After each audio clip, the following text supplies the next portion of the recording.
সবাইকে অনেক অনেক নমস্কার, প্রেম ভালোবাসার সাথে শুরু করছি আমাদের শিব সম্বন্ধীয় পরবর্তী ক্লাস। আপনাদের অনেকটা সহায়তা পাওয়া গেছে, কিন্তু বাঙালি যতটা আমরা ক্লাস করছি, আমি আশা করেছিলাম যে বাংলা থেকে রেসপন্সটা আমি খুব ভালো পাবো, সেই জন্য আমি এই ভাষ্যটা বাংলায় করছিলাম। কিন্তু যতটা আমি আশা করছি ততটা কিন্তু আমি এখনো পর্যন্ত পাইনি। আপনারা বোধহয় চ্যানেল আপনারা দেখলেও আপনারা শেয়ার করেন না কন্টেন্টটা। নিজেদের আত্মীয় স্বজনদের মধ্যে যদি শেয়ার করতে পারেন, আশা করব তাহলে শুধু আধ্যাত্মিকতাটাই যে বাড়বে তা নয়, একটা বোধ তৈরি হবে, জ্ঞানের অধিকার হয়। আজকের আমাদের টপিক হচ্ছে শিব জ্ঞানের অধিকার। কাদের অধিকার আছে যে তারা নিজেদের শিবজ্ঞ বলতে সামর্থ্য হবে। সত্যিভাবে দেখতে গেলে যখনই আপনি বলবেন যে আমি শিবজ্ঞানী, এটা অহংকার। যখন আপনি বলবেন আমার অহংকার নেই, তখন সেটা আপনার সব থেকে বড় অহংকার। তাই কর্ম সাপেক্ষে, মানে কর্মের দিক থেকে অধিকার জন্মানো যায় না। শিবের জ্ঞান মোক্ষদায়ক।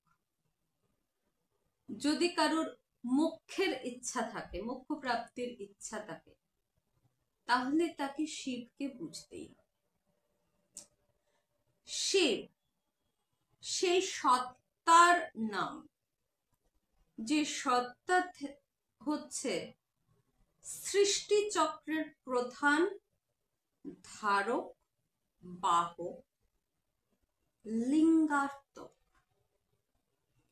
শিব এই যে জ্যোতির্লিঙ্গ হিসাবে নিজেকে সর্ব জায়গায় অভিষ্ট করেছেন, বা আমরা যে শিবকে লিঙ্গ হিসাবে পুজো করি,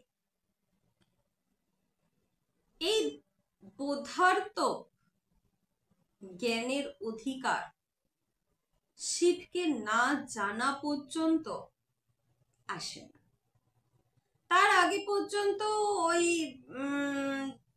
এইটুকুই হয় যে আমি শিবকে পুজো করলাম। শিবের পুজো কি করলাম? একটুখানি জল দিলাম, একটু দুধ দিলাম, হয়তো বড্ড বেশি হলে পঞ্চামৃত দিলাম, মাথায় ঝাড়া বসালাম, মেয়ে হলে একটু ফুল বেলপাতা দিলাম, পুরুষ মানুষ হলে ওই একটা হাতটা জোড়া খালি একটা দাম করে নমস্কার করলাম, চলে। কমিউনিস্ট জামানায় যারা এতটা পর্যন্ত আধ্যাত্মিকতা টিকে রাখতে পেরেছেন, তাদেরকে আমার নমস্কার। কারণ কমিউনিস্ট যখন থেকে এসেছে, ভাবধারা, এটা একটা ভাবধারা। তো এই ভাবধারার একটা প্রধান কাজ হচ্ছে যে পরবর্তী জেনারেশনস যেগুলো আসবে, তারা যেন সনাতন ধর্ম থেকে দূরে থাকে। কিন্তু চোট লাগলে, সেটা শারীরিক হোক, মানসিক হোক, আর্থিক হোক, সব থেকে আগে মুখ থেকে মা বেরোবেই বেরোবে। ওরে বাবা গো, এই বাবাটা কে, সেটা জানাটা দরকার। বিগ ব্যাং থিওরির মাধ্যমে হঠাৎ করে একটা বিস্ফোট হলো এবং সেখান থেকে সৃষ্টির উদ্ভেদ হলো। এটা মাও, লেনিন, স্টালিন, ক্রুশ্চেভ, এদের ভাবধারা কিন্তু যত এরা ভেতরে ঢুকবে যে সেই বিগ ব্যাংটা হলো কোত্থেকে, সেই ব্ল্যাক হোলের সৃষ্টিকর্তাকে, ব্ল্যাক হোল আসে কোত্থেকে, তার কিন্তু এদের কাছে কোনো ভাবাত্মক, জ্ঞানবোধক, এভিডেন্সিয়াল অ্যাসপেক্টস কোনোটাই নেই। কিন্তু তারা শুধু বলে মূর্তি পুজো করো না। খুব ভালো কথা, মূর্তি পুজো করলাম না। আধ্যাত্মিকতার জন্য মূর্তিটা হচ্ছে অতটাই জরুরি যতটা আপনার বংশ পরম্পরাটা আপনার জন্য জরুরি। আপনি যে আপনার পিতার সন্তান, আপনার যে একটা বংশ পরিচয় আছে, সেটা যতটা আপনার দরকার, আপনার জীবনে মূর্তির পুজোটা সনাতন ধর্মে অতটাই দরকার। সেটা যারা বোঝে না তারা বৌদ্ধিকভাবে প্যারালাইটিক, রিটার্ডেড।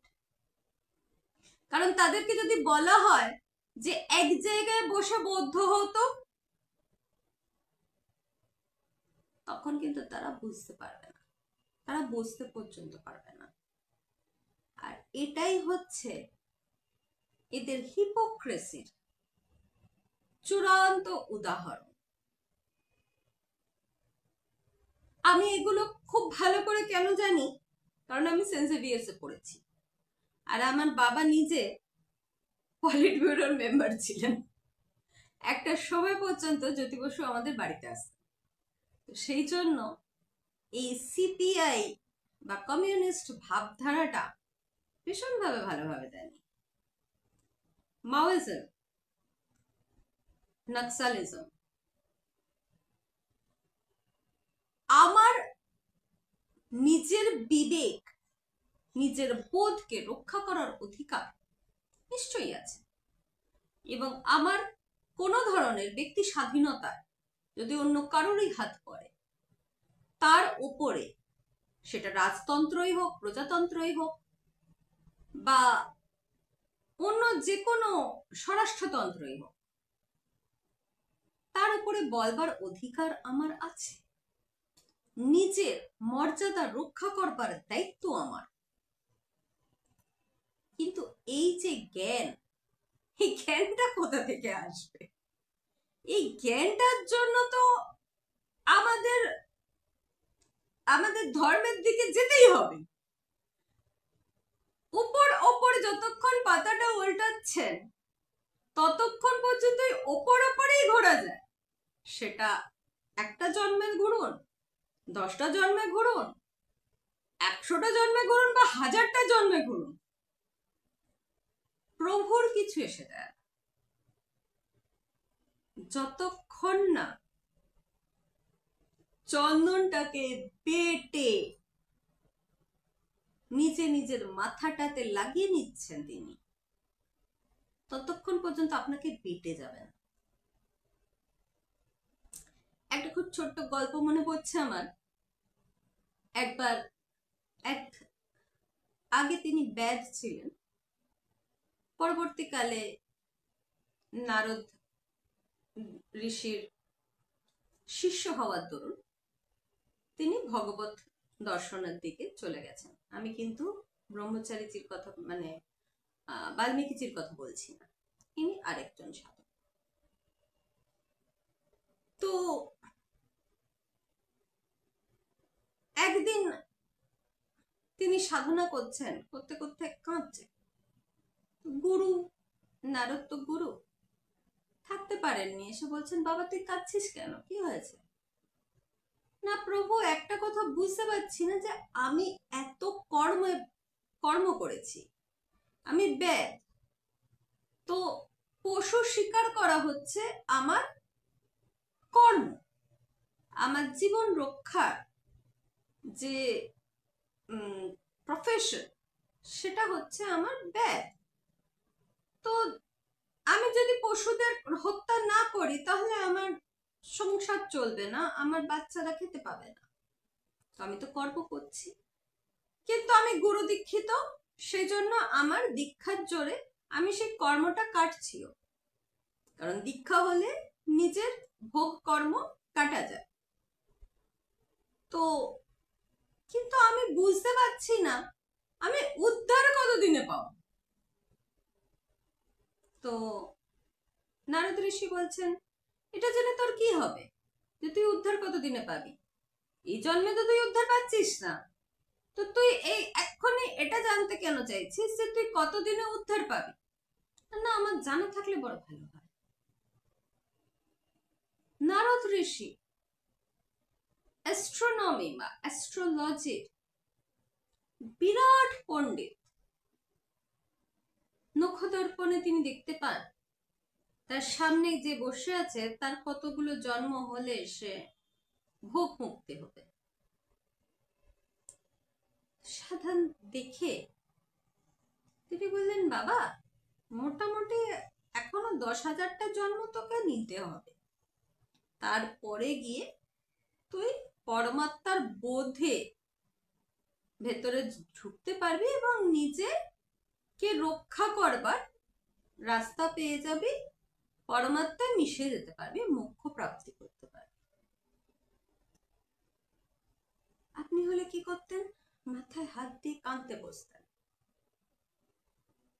হায় হায় হায় হায়, 10,000 বছর, এক জন্মের আমার এই দশা, এখনো 10,000 বছর আমার লাগবে, 10,000টা জন্ম লাগবে আমাকে, এত ঘুরতে হবে, একটা জন্মেই এত ঘুরছি। কিন্তু সে সাধককে দেখুন, সে নাচতে লাগে, আনন্দে নৃত্য করছে, আয় আমার গুরু, হে আমার গুরু, তুমি আমার উদ্ধার করে দিলে। নারদ কনফিউজড। নারদ বললেন, এ আবার কি? ওরে এক জন্ম বলিনি আমি, 10,000 জন্ম বলেছি। 10,000 জন্মই না, 10,000 জন্মই না। আমার মাথায় কটা চুল আছে তো আমি গুনতে পারবো না। তুমি তো আমায় বলে দিলে যে হ্যাঁ 10,000টা জন্মের পরে আমি মুক্তি পেয়ে যাও।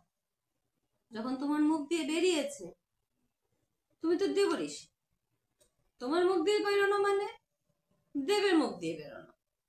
তখন তোমার মুখ থেকে এটা উচ্চারিত হয়েছে যে 10,000 বছরের পর আমি মুক্তি পাবো, মানে 10,000 জন্মের পরে তো আমি মুক্তি পাবোই পাবো, সেটা তো কেউ আটকাচ্ছে না। সে আমি ঘুটে পড়ি, আগুনে জ্বলি, ভালো থাকি, বিরাট রাজ্য অধিকার পাই, 10,000টাই জন্ম না, তারপর তো মুক্তি। আমাদের মধ্যে বলুন তো কতজন এই কথা বলতে পারবো? আমি তো বলতে পারবো না, কারণ আমার বুকের এত কাটা নেই। আমি তো বলবো, বাবা এই জন্মটাই যেন শেষ জন্ম হয়, এরপরে আমি আর জন্ম নিতে চাই না। কিন্তু সে মানুষটা, সে সাধক 10,000 জন্ম হাসি মুখে মেনে নিল। এই হচ্ছে জ্ঞান, এই হচ্ছে গুরুর প্রতি এক শিষ্যের সমর্পণ ভাব। আমার গুরু বলেছেন, সর্বরে রামের জন্য অপেক্ষা করেছিলেন, কেন না? জ্ঞান এটাই ছিল যে তার গুরু বলেছিলেন রাম আসবে। যখন এই অপেক্ষা শুরু হয়েছিল তখন তিনি 16 বর্ষীয় ছিলেন, আর যখন তিনি রামকে দেখছেন তখন তিনি 98 বর্ষীয়। কিন্তু রাম কি বলছেন? আপনার থেকে সুন্দরী মাতা আমি আজ পর্যন্ত দেখিনি, আপনার থেকে চরম সুন্দরী আমার চোখে তো কেউ নেই মাতা।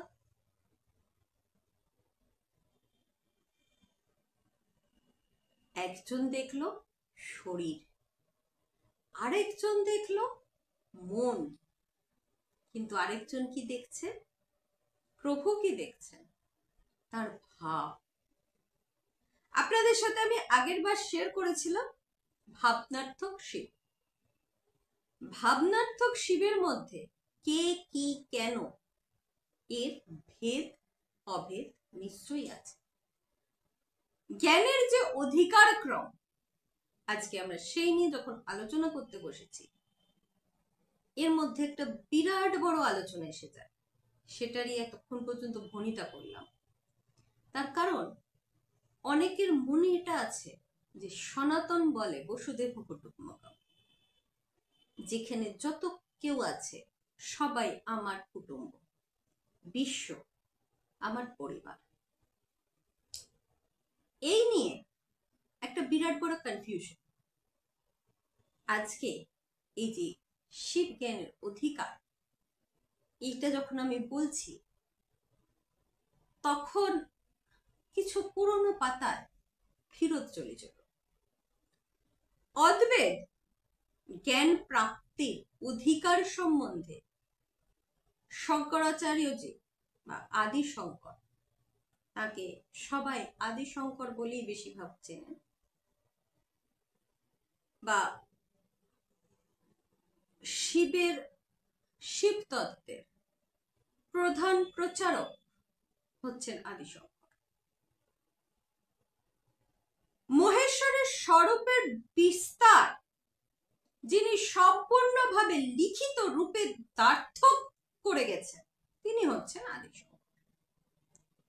তো তিনি বলছেন, যখন প্রত্যক্ষা প্রাপ্ত হতে চাও, মানে প্রত্যক্ষ জ্ঞানের অধিকার প্রাপ্ত করতে চাও, সেই সময় তোমার ভেদ অভেদ হয়ে যায়।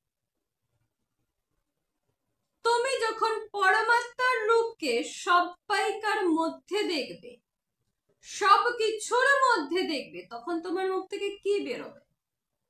তখন তোমার মুখ থেকে বেরোবে বসুদেব কুটুম্বকম, সমগ্র বিশ্ব আমার কুটুম্ব।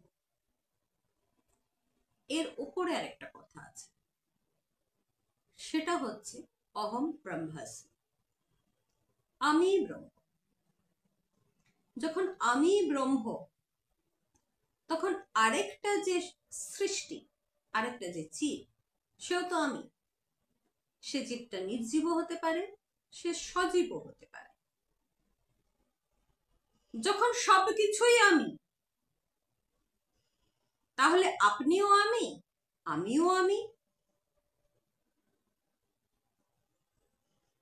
তাহলে ভেদ কি করে হলো? শিবের জ্ঞান যেটা আপনাদের, আমি যখন প্রথম শুনিয়েছিলাম কাশ্মীর শৈবজমেতে, তখন আমি কিছু সাধকের সপ্তম শতাব্দীতে নাম নিয়েছিলাম, মনে আছে নিশ্চয়ই আপনাদের। তারা এমনকি আফগানিস্তান থেকে আসা, যারা তখন সবে মোহাম্মদ গৌরি সবে প্রথম আক্রমণ করেছেন, আক্রান্তা, তাদের সাথে, সৈন্যদের সাথে যে ইমামরা এসেছিল, মানে তখনকার ওদের যে প্রিস্টরা এসেছিল, তাদেরকেও এই জ্ঞানের আওতায় নিয়ে আসে। এবং তাদের মধ্যে থেকে নূর ইসলাম যখন কাশ্মীর শৈবজমেতে দীক্ষিত হন, এবং তখনকার যে সুফিজম, যেটা যথার্থভাবে ফ্লারিশ করে, তারা কিন্তু শিব জ্ঞানী ছিল, তারা দীক্ষিত ছিল শিব সম্প্রদায়তে। শৈব সম্প্রদায়তে তারা দীক্ষিত ছিলেন, এবং তাদের দীক্ষাদান তখনকার শৈব সম্প্রদায় লালি করেছিলেন, মহিলা সন্ন্যাসী ছিলেন। বিষ্ণুগুপ্ত থেকে শুরু করে তাদের সম্প্রদায় যারা সেখানে তখন বর্তমান, তারাও তাদের খোলা হাতে, দ্বার্থ হাতে অ্যাকসেপ্ট করেছেন, শিখিয়েছিলেন যে আমাদের সনাতন ধর্মে পরমাত্মাকে দর্শন কি করে করা যায়।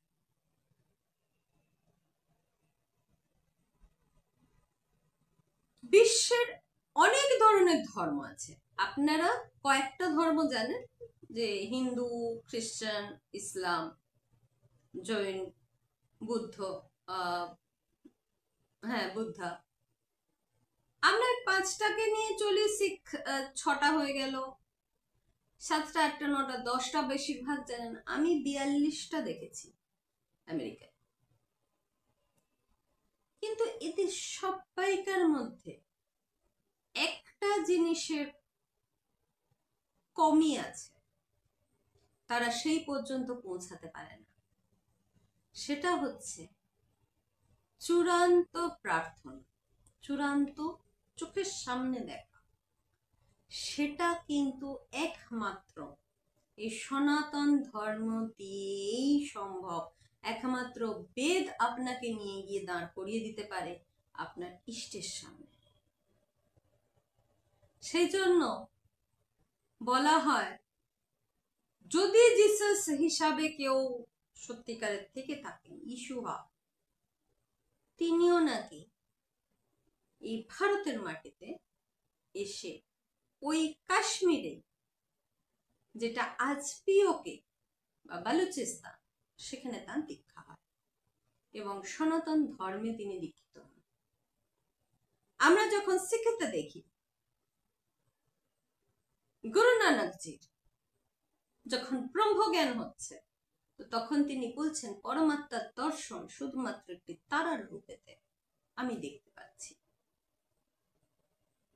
মোহাম্মদ সাহেবের কিন্তু ব্রহ্মজ্ঞান হয়নি ওনার, কারণ ওনাকে ওনার কাকা যে দীক্ষা দেন, সেই দীক্ষাতে ওনার কাকারে কিন্তু ব্রহ্মজ্ঞান ছিল, কিন্তু ওনার ব্রহ্মজ্ঞান ছিল না। উনি শুধুমাত্র ওই মক্কার পর্যন্তই পৌঁছাতে পেরেছিলেন, তার উপর কিন্তু নয়।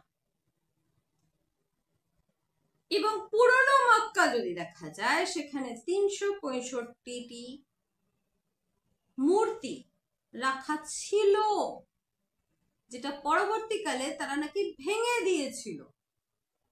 এটা যারা ইসলামের বড় বড় ইমাম, আমি তাদের মুখ থেকে, নিজের মুখ থেকে শুনেছি। আপনারা আজকের দিনে তো অনলাইনে তো খুঁজলে পারে পেয়ে যাবেন। এবং ইমামরা বলছেন যে হ্যাঁ, 365 দিন অনুযায়ী 365টি মূর্তি ওই মক্কা মেদিনার ওইটুকুর গায়েতে লাগানো ছিল। শিব জ্ঞানের অধিকার পাওয়ার জন্য কিন্তু কোনো ভেদের আবশ্যকতা নেই। এটা সত্যিকারের অ্যাকর্ডিং টু চার্টার, আপনাদের কথা অনুযায়ী, অ্যাকর্ডিং টু চার্টার, কোন ধরনের ভেদভাব রহিত। আপনি কোন ধর্মের, আপনি কোন জাতির, আপনি কোন বর্ণের, আপনি কোন রঙের, আপনি মানুষ না পশু, তারও ভেদের দরকার নেই। শিব জ্ঞানের অধিকার প্রাপ্তির জন্য শুধুমাত্র আপনার হাতে দুটি জোর করতে পারা থাকলে যথেষ্ট, এবং সেটাও এই ফিজিক্যাল হ্যান্ডস নয়। সে সামনে এসে দাঁড়ায় না, আত্মার মধ্যে উন্মোচিত হন, কারণ উনি আপনার ভেতরেই তো রয়েছেন। অর্থাৎ তাকে জানতে গেলে বাইরের আপনি গোটা পৃথিবী ঘুরে আসুন, তাকে জানা সম্ভব না। আপনি জ্যোতির্লিঙ্গ যান, সেখানে গিয়ে বসে আপনি যখনই ধ্যান আবিষ্ট হবে, আপনার চোখের সামনে ওইখানকার যিনি ধ্যানলিঙ্গ, যদি আপনার ধ্যানেতে ততটা জোর থাকে, আপনার ধ্যানলিঙ্গ আপনার চোখের সামনে নিজেকে উন্মোচিত করবেন। না হলে আপনি রুদ্র অভিষেকই করুন, আপনি সোনা দিয়েই তাকে করুন, আপনি ভিড়মুক্ত জহরত দিয়ে তাকে পুজো করুন। ওখানকার পূজারীরা আপনাকে ভীষণ মান সম্মান দেবে, ওখানকার হয়তো রাজ্যের সিএমও আপনার সাথে আসবে। আপনার যদি সেই ধরনের অভিভক্তি থাকে, সেই ধরনের টাকার জোর থাকে, যখন আম্বানি ফাম্বানি সমস্ত মন্দিরেতে যান, আপনারা দেখতেই পান যে হ্যাঁ অনেকেই সাথে ঘুরছে, সে গুরুই হোক যেই হোক, they are obliging them because they have money. এটা আমি নিজেও দেখেছি।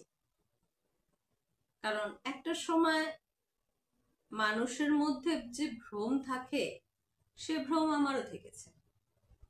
আমি সেই জন্যই বলি যে আমি এক্সপেরিমেন্টালি চলেছি, প্রত্যেকটি মোড়ে দাঁড়িয়েছি, প্রত্যেকটি ভাবে আমি দর্শনকে দার্শনিক হিসাবে শুধু বুঝেছি নয়, আমি তাকে এক্সপেরিমেন্ট করে চিনেছি। এরকম অনেক মন্দির আছে, আপনি 500 টাকার চারাওয়া দিলে এক ধরনের ট্রিটমেন্ট পাবেন, আর 100 টাকার চারাওয়া দিলে আরেক ধরনের ট্রিটমেন্ট পাবেন। এটা হচ্ছে বাস্তবিকতা, আজকের দিনের গান্ধীর চল।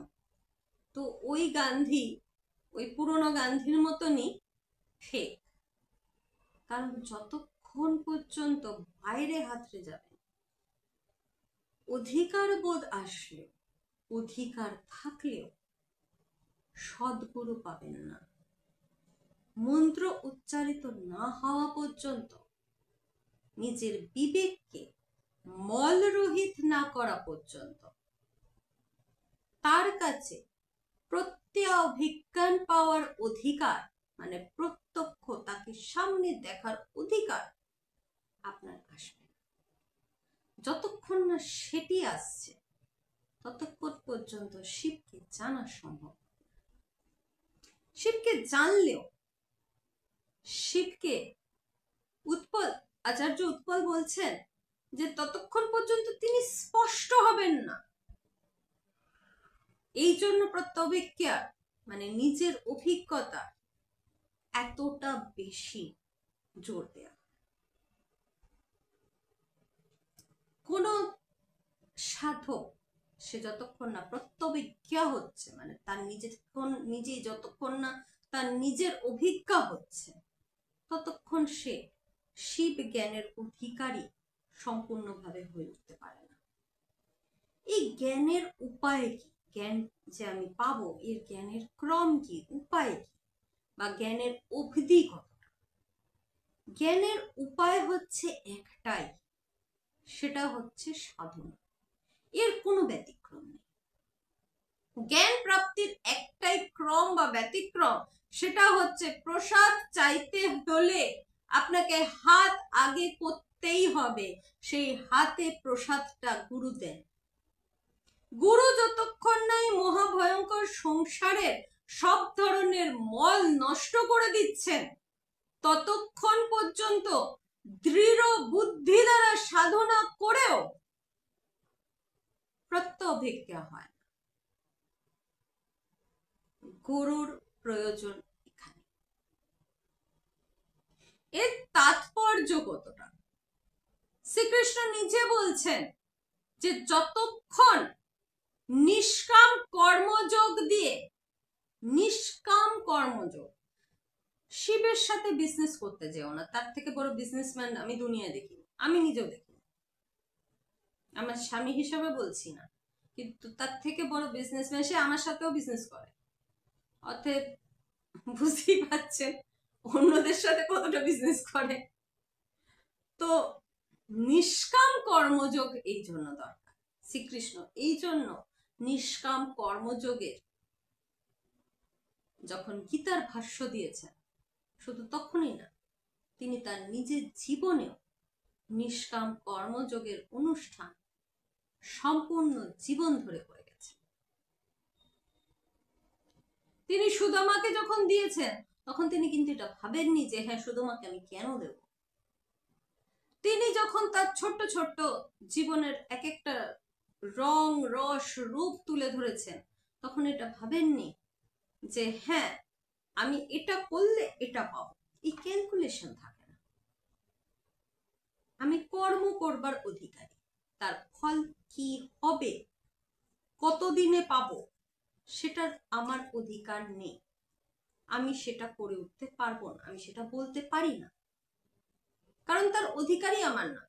আপনি বলবেন আমি তো এত ভালো কাজ করলাম কিন্তু আমি তার ফলই পাই না, আমি তো তার উল্টে তার আমার আরো বেশি কষ্ট হচ্ছে। কেন হচ্ছে? যত তার দিকে এগোবেন আপনার জীবনের ওই জটিলতাগুলো কাটতে শুরু করবে। একটা সময় আপনার কাছে প্রচুর অর্থ আছে, যখন দেখবেন যে সত্যিকারের আধ্যাত্মের মধ্যে ঢুকেছে, আস্তে আস্তে ওই জটিলতাগুলো সরে যাবে। কারণ অর্থ থাকলে জটিলতা আসে। কর্ম থাকলে, যে কর্মের মধ্যে কর্মকেন্দ্রিত যে জটিলতাগুলো আছে, আপনি আজকে একটা অফিসে চাকরি করছেন, সেই অফিসের মধ্যে পা দেওয়ার আগে থেকে আপনি বাড়ি থেকে যে মুহূর্তে বেরোচ্ছেন, পলিটিক্স সেখান থেকে শুরু হয়ে যাচ্ছে। অর্থাৎ সেই পলিটিক্স করতে করতে করতে করতে আপনাকে কর্পোরেট ল্যাডারের কথা চিন্তা করতে হচ্ছে, মাইনের কথা চিন্তা করতে হচ্ছে, ক্লায়েন্টদের কথা চিন্তা করতে হচ্ছে। এগুলো হচ্ছে জীবনের জটিলতা। এই যে আমি আজ সন্ন্যাস নেবার পরেও আমাকে মাস শেষ হয়ে আসছে, এর চিন্তা, এ হচ্ছে মানুষের জটিলতা। যত এই জিনিসগুলো থাকবে না, এবার আপনি যদি ভাবেন যে না আমার কাছে যদি আজকে কোটি কোটি টাকা থাকতো তাহলে হয়তো আমাকে চিন্তা করতে হতো না, এই কোটি টাকার কতটা জটিলতা থাকে সেটা আমি দেখে এসেছি। প্রমাণস্বরূপ যে কেউ আমার লিঙ্কডইনে গিয়ে দেখতে পারেন যে একটা সময় এই মানুষটা কি ছিল, আজকে সেই মানুষটা কোথায় বসে আছে। আমাকে কারোর কাছে কোনো ভ্যালিডেশনের দরকার নেই। যা ছিলাম সেটা আমি জানি, আজ আমি যা হয়েছি সেটাও আমি জানি, আর কাল যা হব সেটাও আমি জানি। এই জটিলতাগুলো আধ্যাত্ম শিবের যত কাছে যাবে তত চলে যাবে। যাদের অধিকার জন্মায় সেই জ্ঞানেতে, শিব তাদের নিজের হাতে তুলে নেন।